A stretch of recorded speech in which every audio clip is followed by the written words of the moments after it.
আজকে ভোলা 2 116 ভোলা 2 আসনের যাচাই বাছাই সম্পন্ন হয়েছে। 9জন প্রার্থী মনোনয়নপত্র দাখিল করেছিলেন।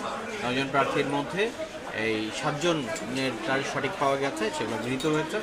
আর 2জন প্রার্থী যারা স্বতন্ত্র হিসেবে মনোনয়নপত্র দাখিল করেছিলেন তাদের বাংলাদেশ নির্বাচন কমিশন থেকে দৈব চয়নের ভিত্তিতে সিলেক্টেড যে ভোটাররা আছে, এই 10জন ভোটারের যে এই তদন্ত রিপোর্টের প্রেক্ষিতে মানে সঠিক না পাওয়া যাওয়ায় এই দুইটি বাতিল করা হয়েছে। একজন মহিবুল্লাহ খোকন এবং তাসলিমা বেগম।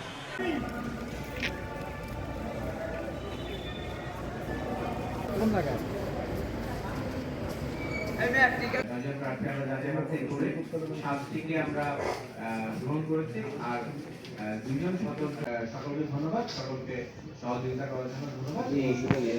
আজকে